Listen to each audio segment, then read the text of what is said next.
बाल भक्त श्री ओम प्रकाश जी के हम पावन चरित्र का कथन श्रवण करते हैं। कल प्रसंग का विश्राम हुआ था कि ओम प्रकाश जी का जो रहने का कमरा था वो साक्षात वो मंदिर बनाए हुए थे। कमरे में बड़े बड़े महापुरुषों के वो सूत्र, जिन सूत्रों के पढ़ने से हृदय साधना में उत्साहित हो जाता है और अपने सदगुरुदेव की भावना श्री नारायण स्वामी जी में स्थापित की थी, उनके महामहिमा में दोहे वो अपने कमरे में अंकित किए थे। लिख लिख के एक प्रतीक के रूप में, मतलब छोटे छोटे ऐसे बना के कार्ड जैसे ऐसे पूरे चिपकाए हुए थे। दीवार कम थी, हर जगह उपदेश, हर जगह दोहे, और मध्य में एक ठाकुर जी की छवि, जिसमें ठाकुर जी की अवस्था 8-9 वर्ष की है और हाथ में एक सुंदर तोता लिए हुए है, अर्थात बाल गोविंद भगवान की वो छवि विराजमान है। और वो जब शयन करते थे तो ठाकुर जी के परम प्रेमी भक्तों के वो सूत्र पढ़ते और श्री नारायण स्वामी के दोहे पढ़ते और उनका चिंतन करते हुए सोते थे। उपासक को शिक्षा लेनी चाहिए। शयन के समय बिल्कुल सावधान हो जाओ, जैसे अंतिम समय सावधान हुआ जाता है, ऐसे शयन के समय आप सुसुप्ति में जा रहे हैं तो हमें बिल्कुल उस समय किसी से वार्ता नहीं करनी, कोई अन्य चिंतन नहीं करना। एकाग्र होकर अपने आराध्य देव का चिंतन करते हुए हमारी इंद्रियां सुषुप्ति में चली गई तो हमें पता भी नहीं चला। अगर आप ऐसा शयन करेंगे तो आपके स्वप्न में फिर भगवत लीलाएं या संत महात्माओं के सुंदर सुंदर समागम ये सब आने लगेंगे। पहले आप तन्मयता करें। हर भक्त के जीवन चरित्र से हमारी भक्ति में बहुत बड़ा एक नया प्रकाश आता है, एक नया बल मिलता है। भक्त को कैसे शयन करना चाहिए ये ओम प्रकाश जी के जीवन चरित्र से देखिए। वो जब शयन करते थे तो ये सब दोहे पढ़ते थे, सब सूत्र पढ़ते थे और उनका मनन करते थे। वो मनन करते करते ही शयन करते। कल उन दोहों का अपने लोग गान कर रहे थे जो श्री नारायण स्वामी के दोहे अंकित किए हुए थे अपने कमरे में कि उर्मे दाह प्रवाह दृग रह रह निकले आह मर मिटने की चाह हो यही प्रेम की राह उर्मे दाह प्रवाह दृग रह रह निकले मर मिटने की चाह हो यही प्रेम की राह। प्रेम प्रेम सबको कहे कठिन प्रेम की फांस प्राण तड़प निकसे नहीं केवल चलत उषास। प्रेम प्रेम सबको कहे कठिन प्रेम की फांस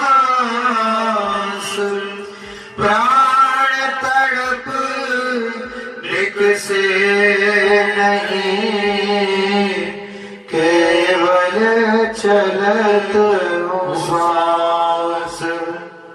जो प्रेमी है उसके हृदय में एक दाह, एक ताप प्रकट होता है, एक जलन, एक पीड़ा प्रकट होती है प्रभु से मिलने की।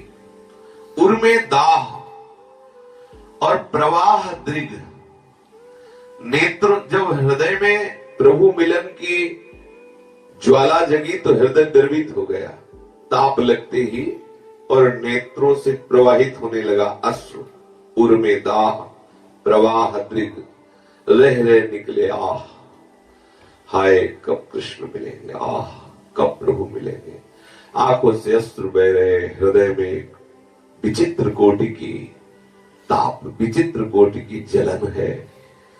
वो उपासक दिखाता है कि तुम्हें कौन सा भोग चाहिए, कौन सा सुख चाहिए, किस लिए जल रहा है, सब सुना लगता है। बस प्रीतम मिले, प्रीतम मिले, कहीं उसे शांति नहीं मिलती। बस एक ही बात बने, प्रीतम मिले, प्रीतम मिले, एक ही। और आंखों से आंसू बह रहा है, रह रहकर आह निकलती है। अहो भाग्य जिसके जीवन में ये लक्षण आ रहे हैं। मर मिटने की चाह, मैं अपने प्रीतम के लिए प्राण त्याग दूं, ऐसी उसके हृदय में चाह। बड़ी विचित्र कोटि की ये चाह प्रकट होती है। ये चाहे श्री कृष्ण प्रीतम मानकर या आत्मस्वरूप प्रीतम मानकर, ऐसा होता है। जो विशुद्ध आत्मबोध प्राप्त करना चाहता है उसके अंदर भी ऐसी विरहाग्नि प्रकट हो जाती है। पूज्य बात सिवड़िया बाबा जी महाराज के हृदय में भी संन्यास हुआ तो विचार किया कि ये दंड का निर्वाह मैं नहीं कर सकता, मुझे आत्मबोध चाहिए। गंगा में दंड को प्रवाहित कर दिया। विचरण करते हुए प्रयागराज के खंडहर में जाके लेट गए। 3 दिन 3 रात तक हिले नहीं, और यही बात मन में रही कि शायद कोई दिव्य अनुभव हो जाए। जब कोई अनुभव नहीं हुआ तो उठने की सामर्थ्य नहीं। कितना दृढ़ संकल्प। 3 दिन 3 रात, ना खाना न पीना, न लघुशंका, न सोच, न हिलना न डोलना। कितनी तीव्र मुमुक्षा। फिर एक व्यक्ति जा रहा था, बाबा ने इशारे से बुलाया, वो नजदीक आया। उसने कहा बाबा तुम्हारा शरीर तो जकड़ गया, मालिश करनी पड़ेगी तेल से। बोले नहीं, सन्यासी तेल का स्पर्श नहीं करता, तुम ऐसे ही थोड़ा दाब दो जिससे शरीर चलने लायक हो जाए। उन्होंने ऐसा ही चेष्टा की। बाबा फिर गंगा किनारे चल पड़े। फिर विचार आया अब मैं जी के क्या करूं। देखो जैसे श्री कृष्ण प्रेम में विरहाग्नि में मर मिटने का उत्साह होता है, ऐसे आत्मबोध प्राप्त करने वाले उपासक में भी होता है, जिज्ञासु में भी होता है। बोले मर मिटने की चाह। गंगा का तीव्र प्रवाह बह रहा था। पूज्य पादुड़िया बाबा के मन में आया कि बस अब जीना नहीं, किस हेतु जिए, हमें वो स्फुरणा ही नहीं हो रही, मैं कैसे उस परम तत्व का अनुभव करूं। कमंडल था वो भी फेंक दिया गंगा जी में। विचार किया कि तैरना आता है, कहीं तैरने न लगूंगा। संकल्प किया नहीं तैरूंगा। और ऊंचाई पर जाकर कूदने वाले थे तो अंदर से प्रेरणा हुई, क्या कूदने से तुम्हें तत्वबोध हो जाएगा। और जलन हुई, फिर क्या करूं। पास में शंकर जी का मंदिर था, वहां गए और लेट गए। बड़ी नास्तिकता सी छाई हुई है, क्या करें, कैसे क्या करें। ये देखो विरह, उसी में भगवान नर नारायण का प्रादुर्भाव होता है और उनको परम महिमा में 2 श्लोकों से बोध कराते हैं। जी ही उन 2 श्लोकों का स्फुरण हुआ, बस बाबा की वो दिव्य बोध वाली उपासना प्रारंभ हुई। 18 घंटे पद्मासन में बैठना। 18 मिनट बैठने के बाद देखो शरीर में क्या होता है। 18 घंटे सिद्धासन में गंगा की झाड़ियों में बैठे, बस वही उन 2 श्लोकों के सूत्रों का चिंतन करते हुए अपने स्वरूप एक कवल केवल ग्रासन का पाते। एक कवल, ऐसे दाल या रोटी मिलके एक कवल जितना, बस अस्थिमात्र होए रहे शरीरा। और महात्मा बुद्ध की छवि सामने रखते पूज्य बाबा सिवड़िया बाबा जी महाराज, वो जिसमें शरीर की हड्डियां दिखाई दे रही। और एक श्लोक जो उनके जीवन का परम संकल्प था महात्मा बुद्ध का, इहासने सुस्थित में शरीरम, वो पूरा हमें याद नहीं है कि इसी आसन पर बैठे बैठे चाहे शरीर सूख जाए, मेरा मांस गलित हो जाए, मेरी हड्डियां टूट जाए, पर जब तक भगवत साक्षात्कार नहीं होगा मैं आसन से नहीं उठूंगा। ऐसा वो श्लोक और महात्मा बुद्ध की छवि सामने रख करके बाबा 18 घंटे, कई वर्ष बाबा लेटे नहीं सीधे। जब निद्रा का आवेश आता तो ऐसे घुटने टेक देते और दाढ़ी पे घुटने लगा के थोड़ी देर निद्रा, फिर आसन में बैठ गए। तब ब्रह्म बोध प्राप्त हुआ, आत्म तत्व का बोध। हमारे श्री कृष्ण ही आत्मा है, आत्मा ही श्री कृष्ण है, बिल्कुल किंचित मात्र अंतर नहीं है। बोले मर मिटने की चाह हो यही प्रेम की राह। अपने प्राण जैसे कोई प्रेमी अपने प्रीतम को फूल समर्पित करने के लिए उत्साहित रहता है, कोई सुंदर पुष्प, ऐसे वो प्राण रूपी पुष्प को प्रभु के चरणों में समर्पित करने के लिए बेहिचक तैयार है। ये प्रेमी की राह, ये प्रेमी का अंदर का भाव है। प्रेम प्रेम सबको कहे, कठिन प्रेम की फांस। सब कोई कहता है प्रेम हो जाए, प्रेम में, अरे कठिन प्रेम की फांस। जो मैं ऐसा जानती प्रीति किए दुख होए, नगर ढिढोरा पीटती है जी प्रीति न करियो कोई। जो प्राण तड़पते हैं जब प्रीतम के लिए और निकलते नहीं, उस दशा का ये वर्णन है। जो मैं ऐसा जानती प्रीति किए दुख होए, प्रीतम के मिलन के लिए प्राण तड़प रहे और निकल भी नहीं रहे हैं। प्रेम प्रेम सबको कहे, कठिन प्रेम की फांस। प्राण तड़प लेकिन निकसे नहीं, केवल चलत वो सांस, लंबी सांस ले। कब मिलेंगे, कब मिलेंगे। नहीं खान पान ते भावे, कोमल वसम सुहावे, सब विषय लगे ते खारा है, हरि आशिक का बगन्यारा है। कब हूं हंसे रोवे, कब हूं नाचत कर गुणगान। नारायण तन सुधि नहीं, लग्यो प्रेम को बान। कबहू हंसे रोवे, कबहू नाचत कर गुणगान। नारायण तन सुधि नहीं, लग्यो प्रेम को बान। कभी वो प्रेमी किसी भगवत लीला का चिंतन करके हंसता है, कभी दहाड़ मार के रोता है, कभी प्रीतम के सानिध्य का अनुभव करके आनंद में भरकर नृत्य करता है, कभी उच्च स्वर से गुणगान करता है। ये प्रेम का बाण जिसके हृदय में लगता है, उसे फिर अपने प्रीतम के सिवा न कुछ सुनाई देता, न दिखाई देता, न सुहाई देता है। प्रेम बाल जिहिला गिया, औषधि लगत न ताही। सिसक सिसक मर मर जिए, उठे कराही कराही। प्रेम बाल जहिला गिया, औषधि लगत न ताही। सिसक सिसक मर मर जिए, उठे कराही कराही। वहाँ विरहिल बोली भई, जानत ना कोई भेद। अग्नि बरे जियरा जरे, भये कले जे छेद।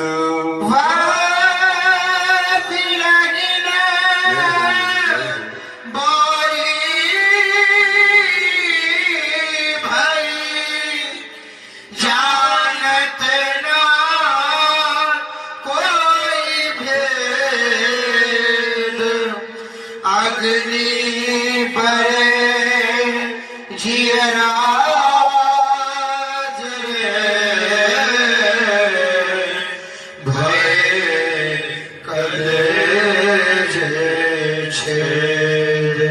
ये प्रेम बाण जिसके हृदय में लागता है, फिर दूसरी औषधि काम नहीं करती।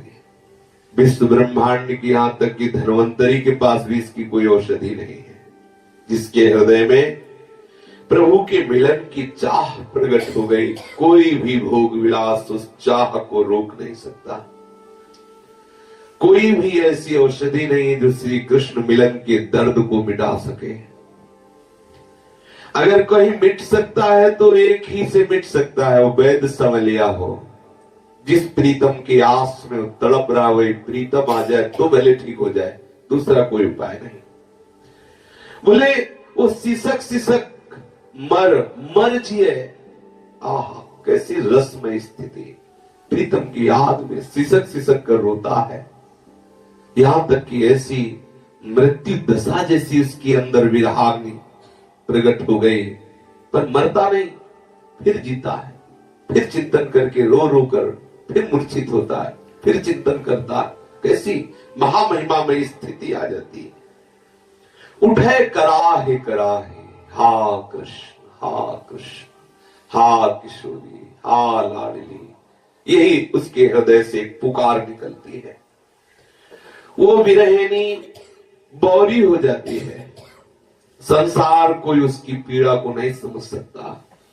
हृदय में मिलन की अग्नि धधकती है, उसका हृदय उस अग्नि से जलता है। मिलन के लिए कलेजा उसका छलनी हो जाता है प्रीतम के प्यार में। आस आस सब कोई कहे, आंसू कहे न कोई, मोह विरहिन के शोक में रैन रही है रोए। आस आस सब कोई कहे, आंसू कहे न कोई,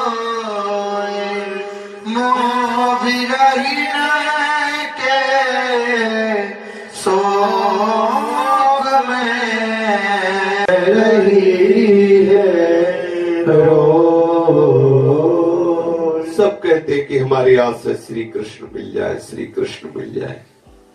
क्या कभी आंसुओं की धार बहाते हुए तुमने रोते हुए कहा मुझे श्री कृष्ण मिल जाए? कभी एकांत में क्या आंसुओं की धार से युक्त होकर बोले कि मुझे श्री कृष्ण मिल जाए? कैसी तुम्हारी आस कि तुम प्रीतम के मिलन में मुस्कुराते हुए करो मुझे श्री कृष्ण मिल जाए। तुम्हारे आंखों से अश्रु की धारा बहनी चाहिए। आस आस सब कोई कहे, आंसू कहे न कोई। आंसू में भर करके कोई बिरला ही बोलता है। बोले यहाँ मोह विरहिन के शोक में मेरे तो इतने आंसू गिरते हैं कि स्वयं रात्रि रोती है मुझे देख करके। मेरा रोना देख करके स्वयं रात्रि रो रही कि इसे ठाकुर जी मिल जाए। जिस पर तुम हो रीझते क्या देते बलवीर, रोना धोना सिसकना आहों की जागीर। जिस पर तुम हो जीते उसे क्या देते बलवीर, रोना धोना सिसकना आहों की जागीर। कहाँ कहूँ गति प्रेम की, बड़ी मिलन की पीर, लोचन भूखे दरस के भरी भरी ढारत नीर। कहाँ कहूँ गति प्रेम की, बड़ी मिलन की पीर, लोचन भूखे दरस के भर भर ढारत नीर। हे बलवीर, हे प्राण प्रीतम, जिस पर आप रिझते हो उसे क्या देते हो? बोले रोना धोना सिसकना आहो किया जागीर, तड़पना सिसकना रोना आह भर के पुकारना, जिस पर प्रभु रिझते ये संपत्ति प्रदान करते हैं। कैसे बताऊं कि प्रेम की जब वृत्ति आती है, प्रेम जब उदय होता है तो कैसी मिलन की पीड़ा प्रकट होती है। नेत्रों में समस्त चेष्टाएं समा जाती हैं, भूख प्यास देखना सुनना सब नेत्र हो जाते हैं। अर्थात एकमात्र अपने प्रीतम को देखना, एकमात्र प्रीतम के नक्शिक माधुरी में डूबना, केवल एक नेत्र, सब अंग मिट कर केवल नेत्र हो जाते हैं, सब चाह मिट कर केवल नेत्र हो जाते हैं। उसकी भूख लोचन भूखे दरस के भर भर ढारत नीर, बार बार आंसू निकलते हैं। केवल एक ही आस है, प्रीतम को कब मिलो, कब दर्शन करो, कब दुखदाई होइगो मोको विरह अपार, रोम रोम उठी दौरी हो कही कही नंद कुमार। कब दुखदाई होएगा मोको विरह अपार, रोम रोम उठी दौरी हो कही कही नंद कुमार। ये विरह मेरे हृदय में कब प्रकट होगा, कब ऐसी पीड़ा मेरे हृदय में प्रकट होगी कि मेरा रोम रोम पुकार उठे, हे प्राण प्रीतम मैं मिलना चाहता हूं। भागू दिशा विदिशा का ज्ञान, जिधर से खुड़कू उधर से भागू, कोई मेरे एक पत्ता खरका लगा मेरे प्रीतम आ रहे हैं, ऐसे मैं भागू, कब मेरी ऐसी स्थिति होगी। हेरत हेरत डोली हो कहीं कहीं श्याम सुजान, फिरत गिरत बन सघन में यो ही छूटी है प्राण। हेरत हेरत डोली हो कई कई श्याम सुजान, फिरत गिरत वन सघन में यूं ही छूट जाए प्राण। कब मैं सुंदर जहां लताए हैं, कब हेरूंगा कि इधर से प्रभु आ रहे हैं, नहीं इधर से आ रहे होंगे। ऐसी हमारी पूर्ण एकाग्रता, केवल प्रभु आ रहे हैं, आ रहे हैं, और बार बार पुकारूं कि हे सबके हृदय की बात जानने वाले श्याम सुंदर, आप जान रहे हो मेरे हृदय की दशा क्या है। ऐसे में सघन वनों में घूमूं, कभी प्रभु के विरह में ठहरा कर कंपायमान होकर भूमि पे गिर जाऊं और मेरे प्राण निकल जाए, उन्हीं का चिंतन करते हुए। ऐसे महामहिमा में ये परम प्रेम प्रकाशित करने वाले दोहे अंकित करके अपने कमरे में लगाए हुए थे श्री ओम प्रकाश जी, और रात्रि के समय इन्हीं दोहों का गायन करते और इन्हीं का चिंतन करते हुए शयन करते। उनका कमरा क्या था, साक्षात मंदिर था, और उन्होंने एक नियम बना रखा था कि कोई भी हमारे कमरे में बिना हमारे आदेश के नहीं आएगा, क्योंकि आदेश उसी को होगा जो प्रीतम से प्यार करने वाला है। इसमें एक रहस्य भी है। पूज्य भाई जी से हनुमान प्रसाद पोद्दार जी जब उपासना पद्धति को स्वीकार करके साधकों को दिखा रहे थे कैसे उपासना करनी है, तो उन्होंने नियम बनाया था कि कोई भी हमारे कमरे में नहीं आएगा जब तक हम आदेश नहीं करेंगे, क्योंकि कमरे में, भाई जी ने लिखा कि कमरे में आने से परमाणुओं का व्यभिचार हो जाता है। आप जैसे साधना कर रहे हैं अपने कमरे में, तो उसमें एक भागवतिक शक्ति, भागवतिक परमाणु एकत्रित होते हैं और उसमें दूसरे भाव वाले आते हैं, तो फिर वो वहां का वायुमंडल आपकी साधना को प्रेरणा देने वाला नहीं बन पाएगा। जैसे हम पूज्य श्री श्रीधर बाबा जी के कमरे में जब जाते हैं, छोटी सी कुटिया, कमरा क्या कहना, छोटी सी कुटिया, फटी पुरानी मच्छरदानी लगी, कैसे कैसे वीतराग महापुरुष वृंदावन में थे, हैं और रहेंगे।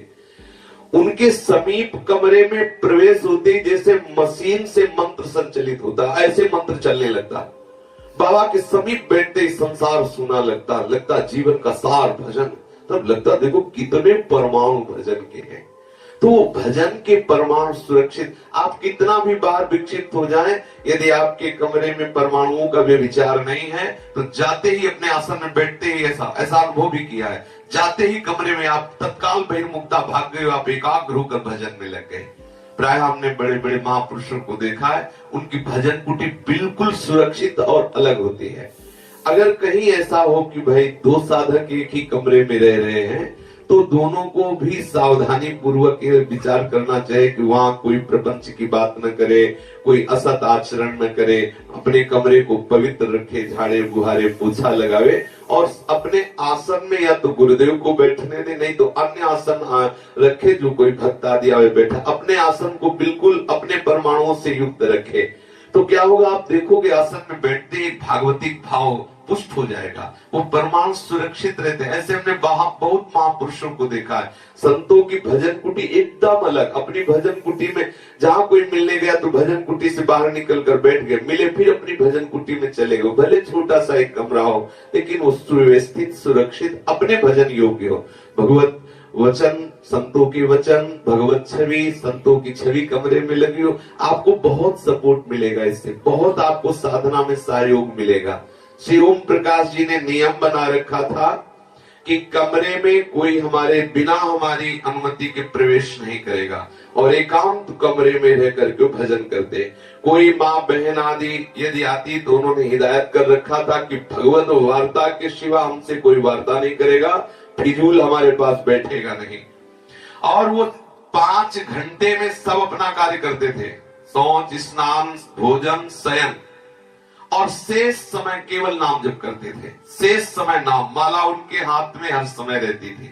देख लो, केवल 5 घंटे में भोजन, शौच, स्नान और शयन, ये हो गया 5 घंटे में। शेष 19 घंटे बचे। 19 घंटे केवल नाम जप, भजन, केवल भजन। अब उनके हृदय में बड़ी प्रेम की पीड़ा प्रकट हुई। उन्होंने एक पद में अपने भाव लिखे कि जब हम संतों का संग किया, शास्त्रों का स्वाध्याय किया, भक्तों के चरित्र पढ़े, तो लगा मुझे भवरोग से मुक्त होना चाहिए। मैं भवरोग से मुक्त होने के लिए भवरोग के डॉक्टर संतों के पास गया, पर बड़ी विचित्र दशा हो गई। वो रोग निकलना या नहीं निकला, वो तो पीछे पड़ा एक नया भयंकर रोग लग गया, श्री कृष्ण मिलन का। उन्होंने एक पद में ये भाव प्रस्तुत किया है। वो पद है कि मेरे तन में एक रोग हुआ, दुख दर्द का उसमें योग हुआ। मेरे तन में एक रोग हुआ, दुख दर्द का उसमें योग हुआ। रोता था दिन भर जार जार, रोता था दिन भर जार जार। मेरे तन में एक रोग हुआ, क्या मैं इस भव संसार से मुक्त हो जाऊं। संतों के संग से, शास्त्रों के स्वाध्याय से, भगवत कृपा से मुमुक्षता जागृत हुई कि मैं इस झूठे संसार से मुक्त हो जाऊं। ऐसी मुमुक्षता तीव्र जागृत हुई कि अब रहा नहीं जा रहा है, मुझे इस शरीर और संसार से मुक्त होना है। मैं चिल्ला चिल्ला के रो पड़ता कि मुझे वो मार्ग मिले जिससे मैं संसार से मुक्त हो जाऊं। कुछ दिनों हकीमों के जाकर, फिर वैद्य डॉक्टरों को लाकर, भटका घर घर द्वार द्वार।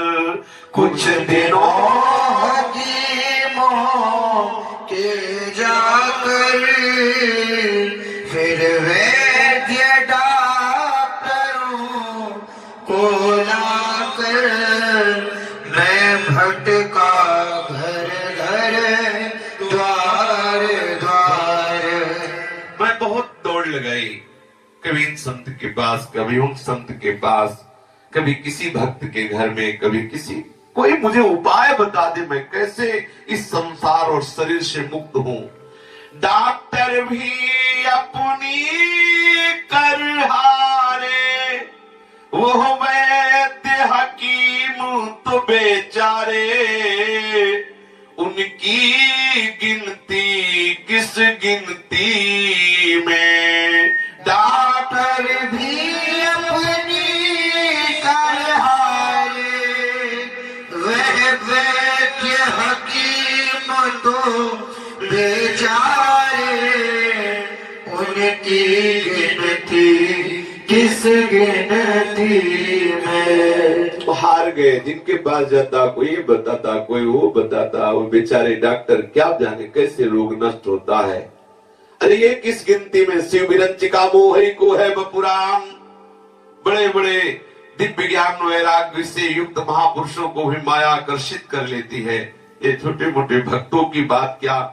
अब मैं बहुत लाचार हो गया, सब ओर से जब लाचार हुआ, तब मन में एक विचार हुआ, है अद्भुत शक्ति बिनती में। सब ओर से जब लाचार हुआ, तब मन में एक विचार हुआ, है अद्भुत शक्ति विनती में। फिर क्या था कहकर कृष्ण कृष्ण बनाया तो पुकारा, शरण शरण।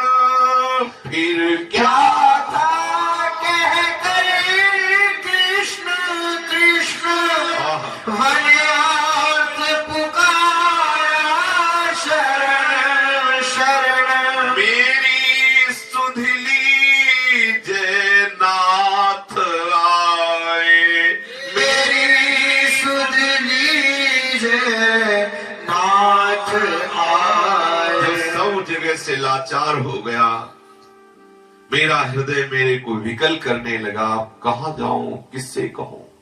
तो एक विचार आया कि भगवान की विनय करने में, प्रार्थना में एक बहुत बड़ी सामर्थ्य है। संतों ने कहा है कि भगवत प्रार्थना से भगवान का प्रादुर्भाव भी हो जाता है। देखो, समस्त देवता गौ और ब्रह्मादि ने जब जय जय सुरनायक जन सुखदायक प्रणपाल भगवंता भगवान की विनय की, तो भगवान के प्रादुर्भाव का संयोग बना।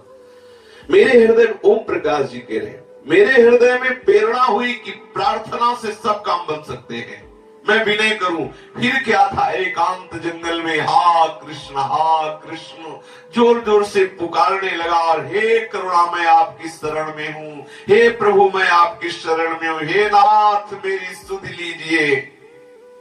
अब वो रोग घटा, एक रोग बढ़ा, उंगली से जा पहुंचा पकड़ा, था गया लेने कुछ दिया जाए। वो रोग घटा, एक रोग बढ़ा, उंगली से जा पहुंचा पकड़ा, था गया लेने कुछ दिया जाए। वो दूर हुआ, यह चढ़ आया, वे रहूं विरह सा बढ़ाया, करता ही रहा मैं हाय हाय।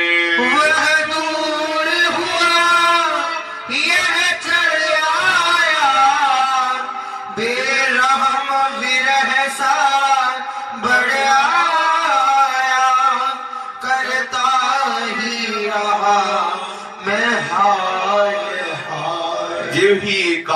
हा कृष्ण हे शरणागत प्रतिपाल, मैं आपकी शरण में हूं, मेरी सुध लीजिए, मैंने ऐसी पुकार की।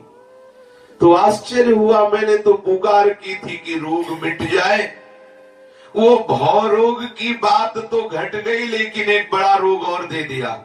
जैसे किसी को अंगुली पकड़ाओ तो पहुंचा पकड़ ले। अंदर से था कि मैं मुक्त हो जाऊं संसार से, तो उन्होंने दे दिया हमको और बहुत बड़ा रोग, विरह रोग दे। वो दूर हुआ, ये चढ़ाया। ये बेरहम विरह हमारे हृदय में बढ़ने लगा और हृदय से निकल पड़ी, हाय हाय कैसे कृष्ण मिले। अब लगा देखने इधर उधर, मिल जाए सांवलिया डॉक्टर, कुछ भेंट नहीं कुछ फीस नहीं। अब लगा देखने इधर उधर, मिल जाए सांवलिया डॉक्टर, कुछ भेंट नहीं कुछ फीस नहीं। मैं हार मान लाचार हुआ, वो मिला नहीं दिल छार हुआ। हाँ कृष्ण चंद्र जगदीश कहीं, मैं हार माने लाचार हुआ, वह मिला नहीं दिल छार हुआ। हाँ कृष्ण चंद्र जगदीश कहीं। एक रोग छूटा, बड़ा भयंकर रोग हो गया, विरह।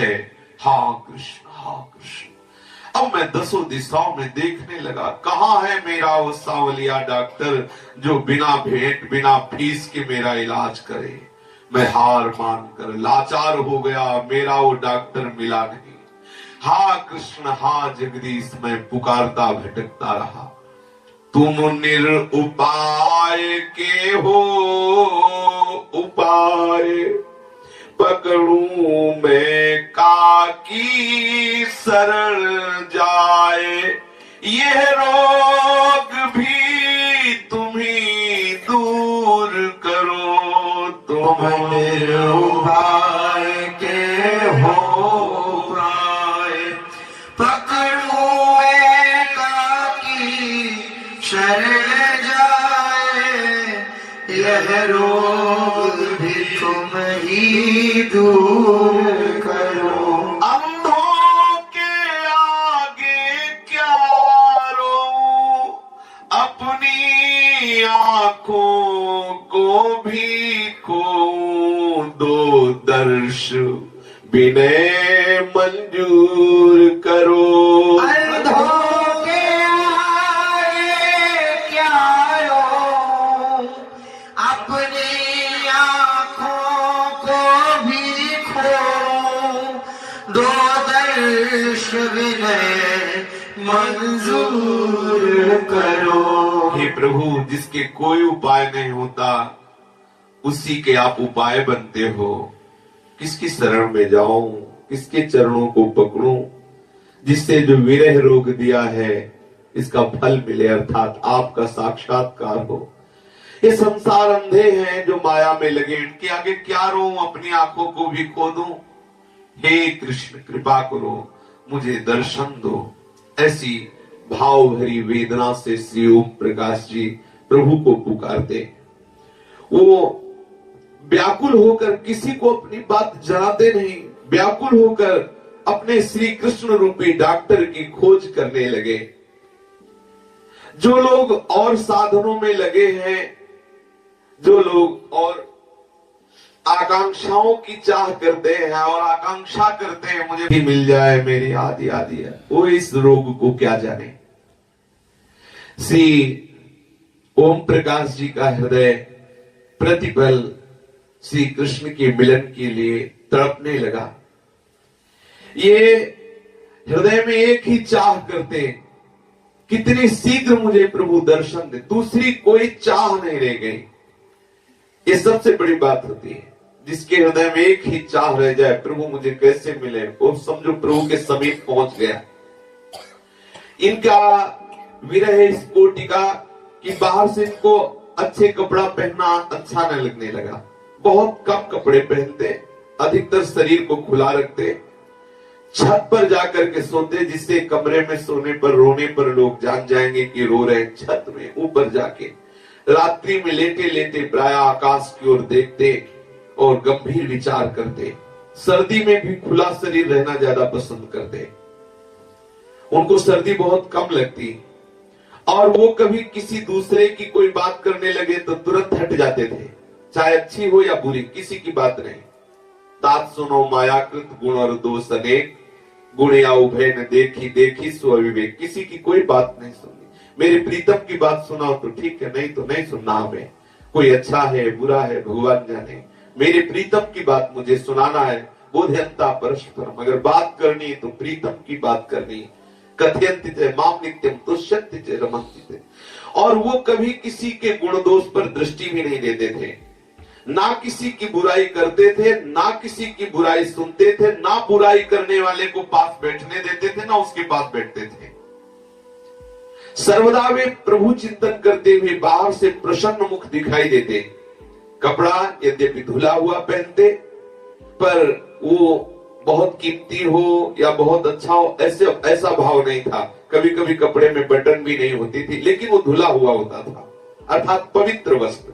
एक विचित्र प्रकार की मस्ती में हर समय भरे रहते थे। प्रकृति का सौंदर्य देखकर उसमें डूब जाना इनका स्वभाव था। खेती को देखकर, लताओं को देखकर, बादलों को देखकर, प्राकृतिक सौंदर्य, क्योंकि उससे भावना बनती है। प्राकृतिक सौंदर्य का दर्शन करने का इनका बड़ा भाव था। एक बार ये अपने मित्र चांदमल के साथ बातें करते हुए टहल रहे थे, एक चीड़ की लकड़ी को देखा, आश्चर्य करके बोले, देखो कैसी सुंदर लकुट है, क्या इस सृष्टि में कोई ऐसी सुंदर लकुट हो सकती है? क्या ऐसी कोई ड्राइंग कर सकता है? तो चांदमल जी ने कहा, आपकी दृष्टि सृष्टि में रहती ही नहीं, तुम्हें श्री कृष्ण के हाथ की लकुट दिखाई दे रही, इसीलिए तुम ऐसा कर। अर्थात वो प्रत्येक वस्तु को प्रभु में देखते थे। उनके मित्रगण देखा करते कि चांदनी रात में अकेले घूम रहे हैं, कभी हाथ फैलाकर भाग रहे हैं, आहा, और कभी छिप छिप करके श्री कृष्ण से बात कर रहे हैं, ऐसा लग रहा है।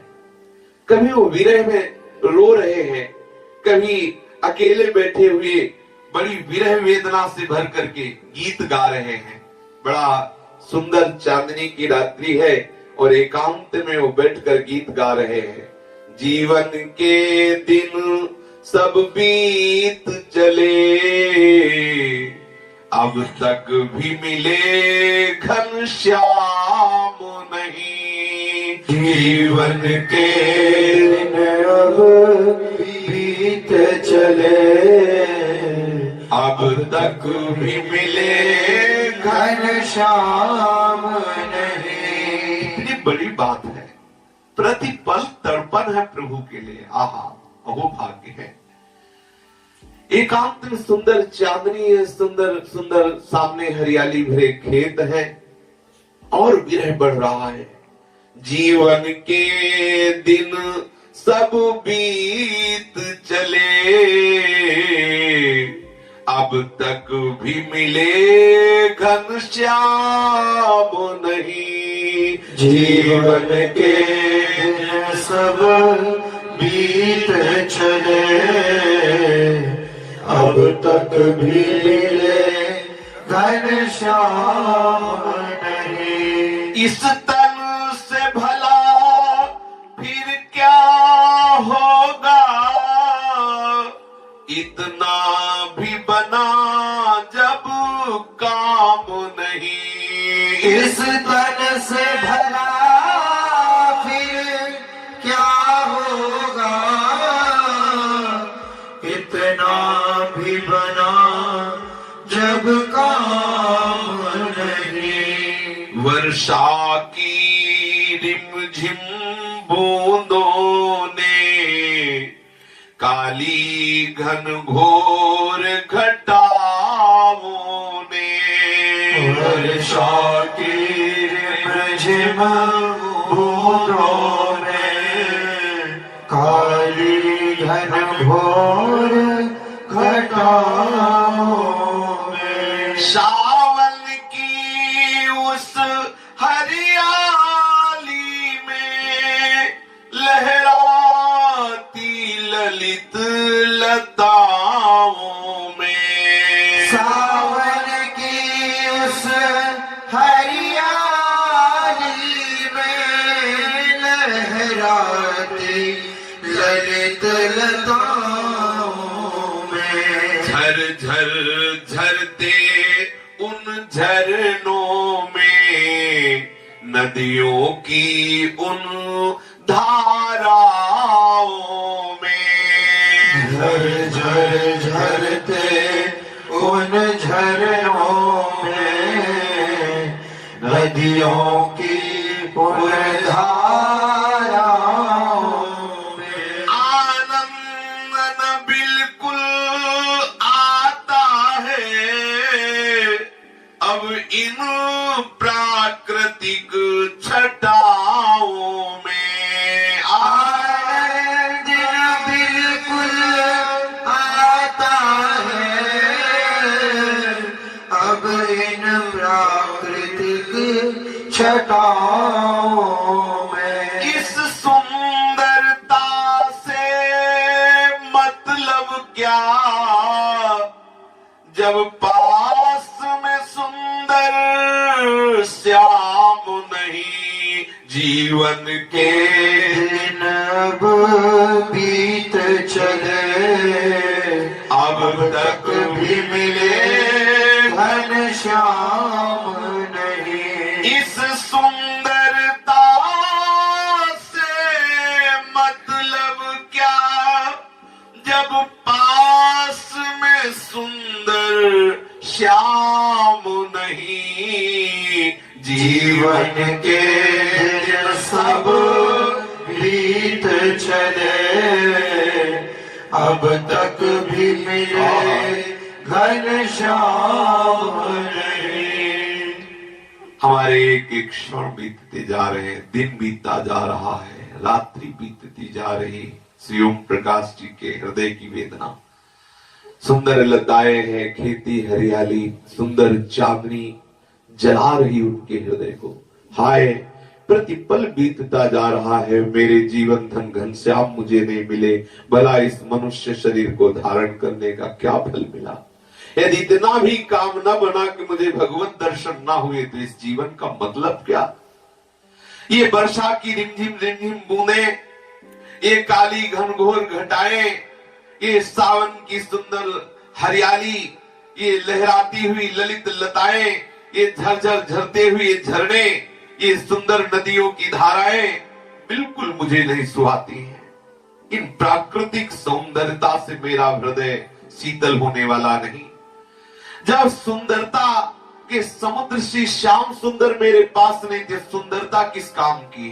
हाय मेरे जीवन के दिन बीतते जा रहे हैं, मेरे प्राण प्रीतम घनश्याम मुझसे नहीं मिल रहे हैं। दुनिया की इस फुलवाड़ी में जब वो बसंत ऋतु आती है, दुनिया की इस फुलवाड़ी में जब वह बसंत ऋतु आती है, फूले फूलों को देख देख दिन रात धड़कती छाती है। फूले फूलों को देख देख दिन रात धड़कती छाती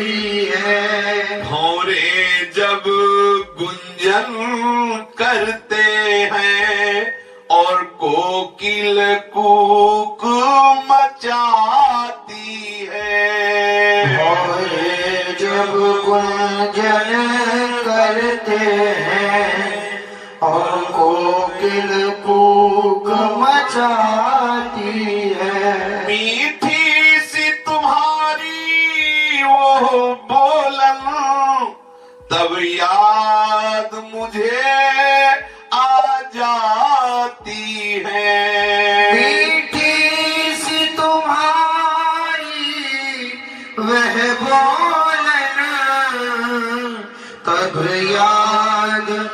मुझे आ जाती है। हा हा करके रो उठता हूँ, फिर चैन है आठों याम नहीं। जीवन के दिन सब बीत चले, अब तक भी मिले घनश्याम नहीं। आहा करके रो उठता हूँ, फिर चैन है आठों याम नहीं। जीवन के दिन सब बीत चले, अब तक भी मिले घनश्याम नहीं। ये दुनिया की फुलवाड़ी, इसमें जब बसंत ऋतु आता है, सुंदर सुंदर फूले हुए पुष्पों को देखता हूं तो मेरी छाती जलती है, मेरा हृदय धड़कता है। ये जब भौरे गुंजार करते हैं, जब कोकिला कुहुक मचाती है, तो मीठी सी तुम्हारी बोलन की याद आकर के हा कृष्ण मैं बेचैन हो जाता हूं। हा कृष्ण मुझे आठों याम चैन नहीं है। मेरे जीवन के दिन बीतते जा रहे हैं, मेरे घनश्याम तुम अब तक नहीं मिले। जब शरद चंद्र नभोमंडल को अपनी किरणों से धोती है, जब शरद चंद्र नभ मंडल को अपनी किरणों से धोती है, उस खिली चांदनी में सारा संसार सुखी हो सोता है। उस खिली चांदनी में सारा संसार सुखी हो सोता है। तब याद तुम्हारी आती है, मेरा मन व्यूहल होता है। तब याद तुम्हारी आती है, मेरा मन विह्वल होता है। उस समय मुझे है नींद कहाँ, दिल तड़प तड़प कर रोता है। उस समय मुझे है नींद कहाँ, दिल तड़प तड़प कर रोता है। श्री कृष्ण चंद्र मुख चंद्र बिना इस शरद चंद्र से काम नहीं। जीवन के दिन सब बीत चले, अब तक भी मिले घनश्याम नहीं। श्री कृष्ण चंद्र मुख चंद्र बिना इस शरद चंद्र से काम नहीं। जीवन के दिन सब बीत चले, अब तक भी मिले घनश्याम नहीं। आहा, जब शरद ऋतु में चंद्रमा की छिटक चांदनी संपूर्ण भूमंडल को प्रकाशित करती है, कहीं भी अंधकार नहीं दिखाई देता, उस खिली चांदनी में संसार तो सुख से सोता है। पर हे कृष्ण, तुम्हारी और याद बढ़ती है और उस याद में मेरा मन विह्वल होता है। उस समय मुझे नींद कहां, मैं तो तड़प तड़प करके रोता हूं कि मेरे श्री कृष्ण चंद्र के मुख चंद्र के बिना इस शरद चंद्र से मेरा क्या काम। ये शरद चंद्र की चांदनी मेरे हृदय को शीतल नहीं कर सकती। जब तक श्री कृष्ण चंद्र मुख का दर्शन नहीं होगा, तब तक हमारा जीवन किस काम का। जीवन के दिन बीते जा रहे हैं, दुनिया में दिल दे दे करके देखा पर झूठा प्यार मिला। दुनिया में दिल दे दे करके देखा पर झूठा प्यार मिला।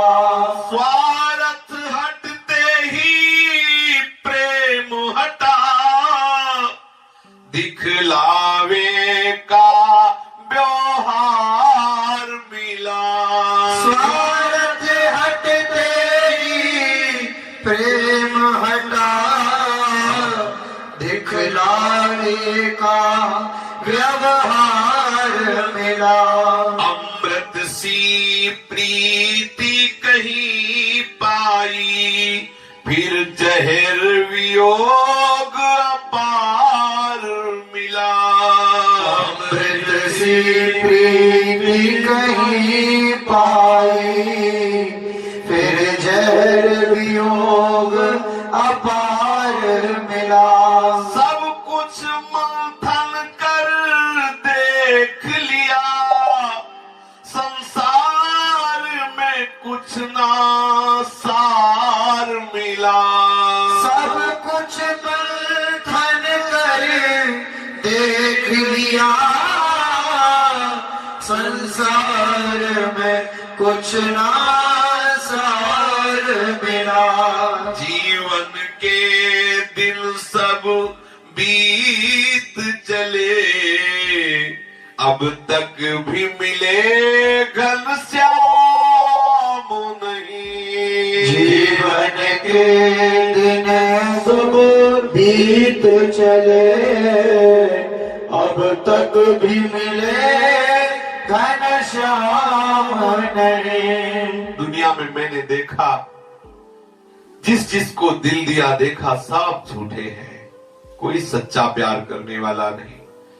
जहां उसके मन की ना हो, जहां उसके स्वार्थ की पूर्ति ना हो, तो दिखाई दिया उसका कैसा व्यवहार है।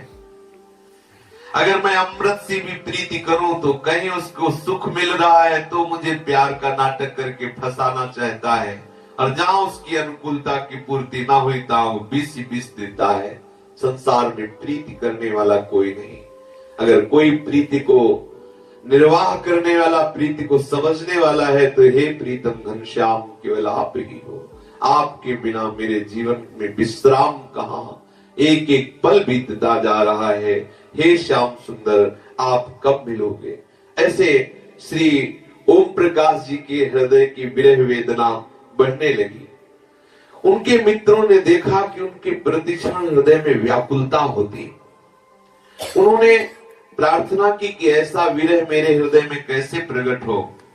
तो श्री ओम प्रकाश जी ने एक चार्ट का निर्माण किया और उस चार्ट को छपवाया और कहा कि हर साधक इस चार्ट से अपने आचरणों की परीक्षा करे। यदि इस चार्ट के अनुसार आप सर्वदा कार्य करेंगे, अपनी चेष्टाओं को इस चार्ट के अनुसार रखेंगे, तो आपको बहुत जल्दी ही बड़ा लाभ कम दिनों में हो जाएगा। और अपने मित्रों को, प्रत्येक मित्रों को कहा कि आप चार्ट अपने साधन कमरे में रखें और आप ही इसके जज हैं। आप खुद जज बनकर इस चार्ट में निर्णय करें कि आपने कितनी गलती की, आपने कितना सुधार किया, आज इस चार्ट के किस लक्षण में आपने दोष किया। और वो चार्ट है जो श्री ओम प्रकाश जी ने बनाया, वो है ब्रह्म मुहूर्त में जागना।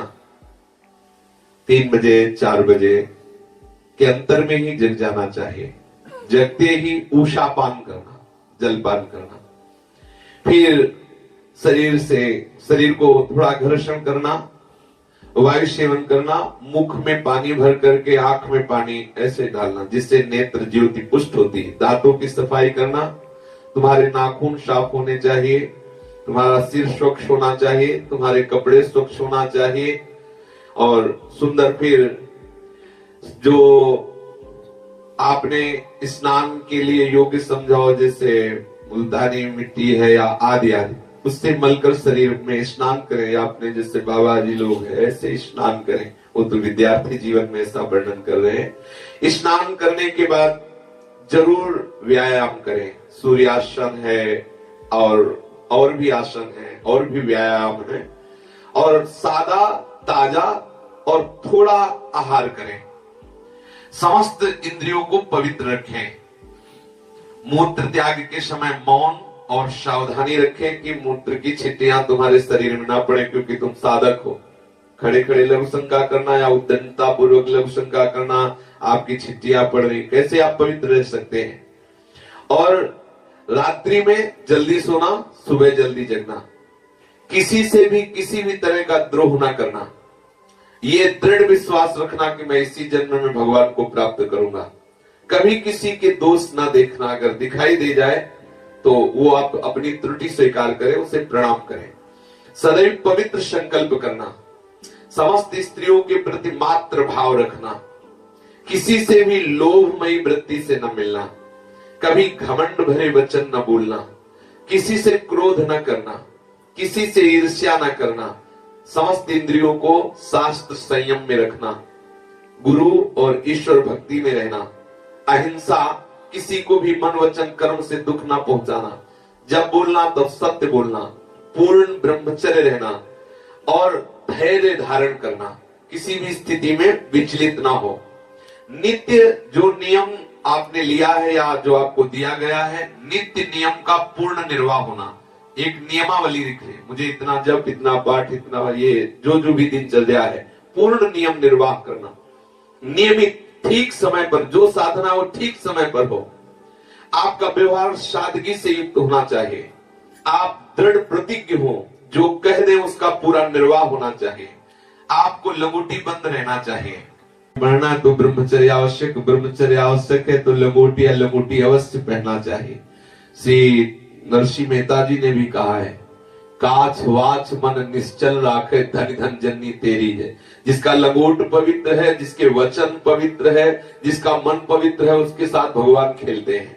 बड़ा ब्रह्मचर्य का बड़ा योग है भगवत प्राप्ति में। पीछे ब्रह्मचर्य की भी चर्चा हुई है। ब्रह्मचर्य की चर्चा सुननी चाहिए और ब्रह्मचर्य धारण करने का उत्साह रखना चाहिए। प्रभु और शास्त्र ये सब आपको बल देंगे। शास्त्र का मनन करो तो बल मिलता है। प्रभु की कृपा से आप में वो बल आएगा जिससे आप ब्रह्मचारी रहेंगे। सदग्रंथों का अवलोकन करें। साधु महात्माओं की संगति करें। किसी भी तरह का कोई भी नशा नहीं होना चाहिए। जब बोलना हो तो बहुत कम बोलने का स्वभाव बनावे, और कभी खर्चा करना हो तो कम पैसे वाली वस्तुएं खरीदे, और माता पिता गुरु इन सब की भक्ति हृदय में रखे। गुरुदेव की आज्ञा पालन करें, कर्तव्य पालन करें, अपने शरीर की सेवा किसी से ना करावे। ये बहुत सुंदर चार्ट है, बहुत सुंदर। अगर आप इस चार्ट से चलेंगे तो बहुत शीघ्र आपका भगवत प्राप्ति का उत्साह बढ़ जाएगा। ये स्वयं से किसी से भी सेवा न ले। क्यों? बूढ़े थोड़ी है, रोगी थोड़ी है, दो को ही सेवा लेने का अधिकार है। तो शरीर वृद्ध हो गया हो, शरीर काम न कर रहा हो, या शरीर रोगी हो, आप असमर्थ हो, तो उपासक को चाहिए कि जीवन भर त्याग वृत्ति को बनाए रखे। ये उन्होंने चार्ट रखा कि यदि आप इस चार्ट के अनुसार चलेंगे तो जैसे हमारे हृदय में श्री कृष्ण मिलन की चाह है, वैसे आपके हृदय में चाह जरूर प्रकट हो जाएगी।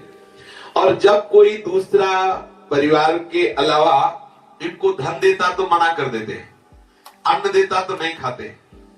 कहते हमारे पिताजी सदगृहस्थ है और मैं उन्हीं के द्वारा दिया हुआ ही भोजन पाऊंगा, दूसरों का नहीं, क्योंकि दूसरों का भोजन खाने से भजन की वृत्ति क्षीण हो जाती है। विरक्त को चाहिए भिक्षा वृत्ति से, और गृहस्थ को चाहिए अपने सतधर्म की कमाई से। अभी अभी छोटे बालक हैं तो अपने माता पिता के कमाए हुए अन्न से ही उदर भरते हैं। विरक्त को चाहिए कि ये सावधानी रखे कि भिक्षान्न के सिवा व्रत करे। पूर्व हमारे जो गुरुजन हुए हैं, महापुरुष जन, ये भिक्षा नहीं मिली तो सैकड़ों जगह भोजन व्यवस्था होने पर भी नहीं पाया, क्योंकि वो भिक्षावृत्ति से है। आज हमारा प्रारब्ध है, अब क्यों इस प्रारब्ध में बाधा डाले। आज हमारी स्वामी जो इच्छा भूखे रहे, मैं क्यों पाऊं। मेरी अगर मुझे पवाना होता तो 4 घर गए थे, वहीं से मिल जाता। अगर मुझे मीठा पवाना होता तो उन घरों से मिलता। एक बात ध्यान रखो, कभी ये मत सोचना कि कोई महापुरुष आपको बहुत अच्छे अच्छे पदार्थ पवा रहा है तो बड़ी प्रसन्नता से पवा रहा है, इससे सौभाग्य ना माना जाए। आप जिस दिन हाथ जोड़कर प्रार्थना करेंगे कि मुझे राधा नाम में प्रीति हो, मुझे प्रिया प्रीतम के चरणों में प्रेम हो, थोड़ा किनका लेकर प्रणाम करोगे तो उनकी जो दृष्टि मिलेगी वो किसी और से नहीं मिल सकती। आप समझते हैं कि गुरुजन आपको अच्छे अच्छे पदार्थ पवा रहे हैं तो उनको पा लेना उनकी प्रसन्नता होगी, नहीं, ना पाना उनकी प्रसन्नता होगी। अभी आप महापुरुषों को, संतों को जानते नहीं।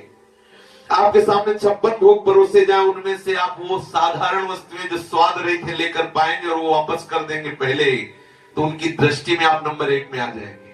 उनकी जो अंतर से दृष्टि आएगी वो तुम्हें भागवतिक स्वाद देगी। सृष्टि में कमी नहीं है। आपको गुलाब जामुन और ये समोसा और चाट चटनी तो भगवान, धाम, गुरु, ये सब कल्पतरु हैं। आप जो चाहोगे आपको मिलता रहेगा। लेकिन आप बिल्कुल समझ लीजिए, यदि खान पान सुख चाहत अपने तो तिनको प्रेम छुअत नहीं सपने। क्या वृंदावन लेने आए हो? क्या वृंदावन की परिक्रमा का यही फल चाहते हो आप लोग? क्या आप यही सुख चाहते हो कि आप 5000 के समोसा रोज मिले, आपको खूब गुलाब जामुन मिले, अच्छे अच्छे पदार्थ मिले, और ये क्या है? आप विचार करके देखो। भगवान, गुरु, धाम, ये सब कल्पतरु हैं। आप जो चाहेंगे वो मिलेंगे। अरे आप थोड़ा सोचो, आप क्या देखो किन महापुरुषों, अभी बच्चे हैं, कैसा विरह है कि मेरा एक एक दिन जा रहा, मुझे कृष्ण नहीं मिले, कैसे पाऊं, कैसे मैं जीऊं? ये चांदनी रात, ये वर्षा ऋतु, ये कोकिला की आवाज मेरे हृदय को जलाती, मेरा प्रीतम नहीं मिल रहा, और हम समोसा में और मीठी चटनी लाओ और खट्टी चटनी लाओ, ये साधक का विषय। अरे क्या आप शरीर हैं? क्या आप रसेंद्री हैं? थोड़ा सा अल्पाहार, वो भी शुष्क आहार। ब्रह्मचर्य रहने वाले उपासक में खुद इतना ताकत, पावर होता है कि उसे किसी पावर की आवश्यकता नहीं होती। उसको जरूरी नहीं कि वो हलवा पावे, घी पावे तभी पावर हो। अगर वो पानी भी ना पिए तो उसका पावर नष्ट होने वाला नहीं। वो भागवती ब्रह्म पावर से संपन्न होता है। हमें अन्यथा आहार, अन्यथा पावर वाली शक्ति वाली वस्तुएं क्यों पाना है? हम कोई गृहस्थ थोड़ी है कि हमें सांसारिक सेवाएं करनी है, हमें परिवार का पोषण करना, हमें सृष्टि चक्र को बढ़ाना है। हमें जितेंद्रिय रहकर भगवत चिंतन, अल्पाहार, जितने से प्राण केवल पोषित हो जाए। बैठ के चक्र अगर प्रसाद, अभी ये प्रसाद पाया, अभी गन्ने का रस पिया, अभी ये दूध पिया, ये सब क्या हो रहा है? क्या है ये? जीवन का लाभ क्या है? आप विचार करके देख लीजिए। आप थोड़ा सा चिंतन कीजिए, महापुरुषों की बातें सुनिए। उचित आहार, वो भी कम पैसे वाला, वो भी स्वाद रहित आहार। कभी ऐसा है ठाकुर जी श्री जी का प्रसाद थोड़ा किनका ले? पंडित बाबा श्री रामकृष्ण जी के चरित्र को जब पढ़ा तो उन्होंने राधा रमण जी के गोस्वाई जी को डांट दिया। विशुद्ध महापुरुष थे, दर्शन करने गए तो उन्होंने दोना में बढ़िया सुंदर मीठा दिया, तो उन्होंने डांट दिया कि गोसाई जी तुम्हें बैरागियों को नहीं देना चाहिए प्रसाद, ये आप और ठाकुर ही पावे, हम लोगों को तो तुलसी और चरणामृत दीजिए। आप सोचिए, आप जरा विचार कीजिए। सीधे राधा रमण जी के सामने राधा रमण जी के भोग के लिए वो महापुरुष कह रहे हैं। आप विचार कीजिए, आप किस मार्ग के पथिक हैं। यदि आप अच्छे अच्छे पदार्थ पाते रहेंगे तो आप लिख लीजिए, कागज में लिख लीजिए। श्री कृष्ण प्रेम तो बहुत दूरी की बात है, 24 घंटे में विषय चिंतन नहीं छूटेगा। भगवत चिंतन और प्रेम हो, ये तो बहुत ऊंची बात है।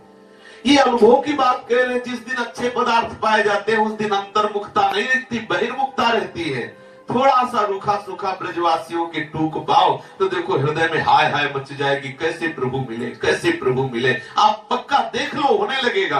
अब बढ़िया बैठकर भारतीय ब्रजवासी के दुकान के विविध आइटम पाओगे तो और ही आइटम चलेगा चिंतन में। आप देख लीजिए, बहुत सावधान। ये जो दूसरों का अन्न खाने का स्वभाव बन जाता है, ये भजन में बहुत बाधक है। आप कहोगे कि हम तो बाबा जी दूसरे का भिक्षान्न, दूसरे का अन्न नहीं है, ये हमारे आचार्यों का आदेश है, तो भिक्षान्न लिया और महाप्रसाद स्वरूपों के पारे। हर संप्रदाय के आचार्यों का आदेश, भिक्षान्न वैरागी का परम धन है। हमारी स्वयं की रसोई है झोली। हम राधे श्याम बोला, जो मिला, मीठा मिला, खट्टा मिला, नमकीन मिला, रोटी मिली, रूखा सूखा, हमारा उदर पोषण केवल भिक्षान्न से। यदि भिक्षा सेवी हो तो केवल भिक्षान्न, नहीं मिला जाके वहां बैठ के पालिए, क्या भिक्षा का रंग चढ़ेगा। 3 दिन नहीं मिला, 4 दिन नहीं मिला, मेरे मालिक की इच्छा है आज यही है। अच्छा पदार्थ मिल गया, जय श्री राधे, रूखा मिल गया, जय श्री राधे, जैसा। बहुत सावधान। अगर गृहस्थ हैं और आपने जीवन भर धन कमाया है तो आप अपने धन से पाइए। गृहस्थ है तो दूसरे का अन्न आपके लिए ठीक नहीं है। कहीं भी जाइए तो प्रसाद स्वरूप से किनका ले श्री ओम प्रकाश जी अपने मित्रों को बराबर सावधान रखते कि खान पान आप अपना ठीक रखिए। एक बार छुट्टी का समय था, श्री ओम प्रकाश जी जयपुर में गए छुट्टियों के समय में। थोड़ा सा प्रसंग है, वो छुट्टियों के समय में अपने घर गए टोक गांव में, और घर में तो कुछ अच्छा लगता नहीं, तो अपने प्रेम को छिपा करके वहां एक अन्नपूर्णा पहाड़ था, वहां एकांत में पहाड़ की ओर गए। सावन का महीना था, हरियाली छाई हुई थी, वहां बैठ के हरियाली देखते ही श्री कृष्ण मिलन का विरह और बढ़ाया। इनको सारा वन सूखा हुआ दिखाई दे रहा है। एक चट्टान पर बैठ करके वो प्रभु की विरह में तड़प करके गा रहे कि सावन ये कैसी बरसात, मेघ गिरे ता गिरते पात, सावन ये कैसी बरसात। सावन तू ऐसे बरस रहा, मेरे नेत्र श्री कृष्ण मिलन के लिए बरस रहे। सावन में उधर हरियाली है, यहाँ पतझड़ हो रहा है, अर्थात महान उदासी है। ये उमड़ उमड़ कर बादल आते, गरज गरज कर फिर जाते, प्यासा होकर दिन पपीहा पीव पीव कर रही जात। सावन ये कैसी बरसात। अरे सावन तू मेघ लाता है, बरसाता है, लेकिन ये पपीहा दिन रात प्यासा होकर दीन होकर प्रीतम प्रीतम पुकार रहा है, तेरी कैसी बरसात।